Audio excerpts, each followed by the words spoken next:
നിങ്ങളുടെ favourite shows ഇനി ഒരിക്കലും മിസ്സാവില്ല. ഇപ്പോൾ C5 കാണും നിങ്ങളുടെ ഫേവറേറ്റ് ഷോസ് തികച്ചും സൗജന്യമായി.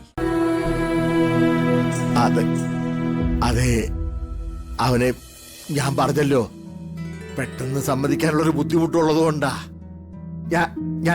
ഞാൻ അവനോടൊന്ന് സംസാരിച്ചിട്ട് നിങ്ങളെ വിവരം അറിയിക്കാം. അതിനെ ക്ഷമിക്കാൻ പറ്റുമോ? എന്താ മോളെ? ക്ഷമിക്കാം അങ്കിൾ. എനിക്ക് ഹരിയെ ഒത്തിരി ഇഷ്ടമായി. സോ നല്ലൊരു കാര്യത്തിനല്ലേ, കുറച്ച് വെയിറ്റിംഗ് ഒക്കെ ആവാം. ദൈവമേ, ഇതൊന്ന് നടന്നു കണ്ടാ മതി.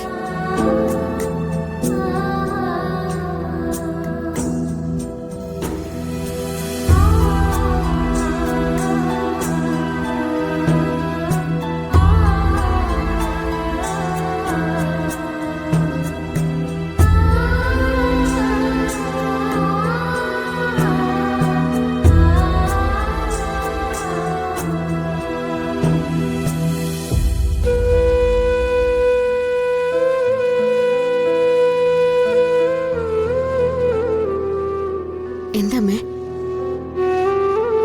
മോളെ, നിന്റെ ജീവിതത്തിൽ നീ അനുഭവിച്ച എല്ലാ ദുരിതങ്ങൾക്കും കാരണം അമ്മ എടുത്ത തീരുമാനങ്ങളാണ്. ഒരു കണക്കിന് അമ്മയുടെ നിർബന്ധങ്ങളാ.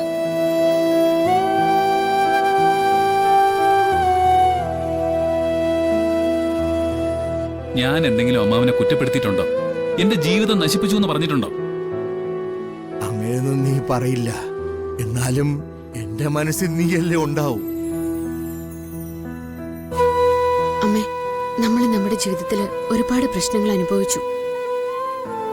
അത് നമ്മളിൽ ഒരാളുടെ വിധിയാണെന്ന് പറഞ്ഞ് തള്ളിക്കളയാനാവില്ല. എല്ലാവർക്കും ചേർത്ത് ദൈവം തീരുമാനിച്ചതാ. അതിന് പരസ്പരം പരാതിപ്പെടുകയോ കുറ്റം പറഞ്ഞിട്ടോ കാര്യമില്ല. നമ്മളിപ്പോ എല്ലാം നേരിടാൻ തീരുമാനിച്ചില്ലേ? ശരിയാണ്, പക്ഷെ നിന്റെ ജീവിതം പാഴായി പോവല്ലേ?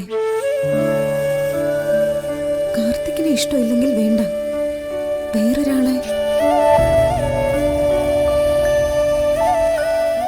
എനിക്ക് എന്റെ കുഞ്ഞിന്റെ ഭാവിയാണ് പ്രശ്നം. മറ്റൊന്നും തൽക്കാലം എനിക്ക് ചിന്തിക്കാൻ പറ്റില്ല. കുറച്ചു കാലം കഴിയുമ്പോഴേ മോളങ്ങ് വലുതാവും. പഠിക്കാനോ ജോലി കിട്ടിയോ അവിടെ ദൂരേക്ക് എങ്ങാനും പോവും. അപ്പൊ നീ തനിച്ചാവില്ലേ? അതെങ്ങനെ ഞാൻ തനിച്ചാവുന്നത്? അമ്മാവനല്ലേ എന്റെ കൂടെ? ഞാൻ ഇന്ന് നിന്റെ കൂടെ ഉണ്ടാവും. ഞാൻ ഈ പറയുന്ന സങ്കടവും കൂടെ ഉണ്ടാവും. പക്ഷെ ആദ്യം മോൻ എന്നെ അമ്മയെന്ന് വിളിക്കുമ്പോ ഞാനൊരു അമ്മയുടെ സുഖം അനുഭവിക്കുന്നുണ്ട്. അവന്റെ വളർച്ചയും കുസൃതിയും കാണുമ്പോ എനിക്ക് സന്തോഷവും സംതൃപ്തിയും ഉണ്ട്. ഇതൊന്നും അറിയാത്തൊരാളെ ഇടയിൽ വന്ന് കയറിയ അയാൾ ആദ്യം നോക്കുന്ന എന്താ ഒരു ഉറപ്പ്? എടാ, ജീവിതം എന്നൊക്കെ പറയുന്നത് ഒരു തരം കൂട്ടിക്കെട്ട. വരുന്നയാള് നിന്നോടൊപ്പം പൊരുത്തപ്പെട്ട് കഴിഞ്ഞെങ്കിൽ പിന്നെ പ്രശ്നങ്ങളൊക്കെ കഴിഞ്ഞില്ലേ? ഇല്ല മാവ, എന്റെ ജീവിതത്തിലേക്ക് പുറത്തുനിന്നൊരാൾ കയറി വന്ന ആദ്യം കുറച്ചു ദിവസം എല്ലാത്തിലോടും പൊരുത്തപ്പെടുന്നു എന്ന് അയാൾ അഭിനയിക്കും. എന്നിട്ട് കുറച്ചു നാൾ കഴിയുമ്പോ മോളോടങ്ങ് മോശമായിട്ട് പെരുമാറാനും തുടങ്ങും. മോളോട് മോശമായിട്ട് പെരുമാറുന്ന ഒരാളോട് പിന്നെ എനിക്ക് നന്നായിട്ട് സംസാരിക്കാനൊന്നും പറ്റില്ല. ഡൗൺലോഡ് ചെയ്യൂ C5 ആപ്പ്. കാണൂ എല്ലാ എപ്പിസോഡുകളും സൗജന്യമായി.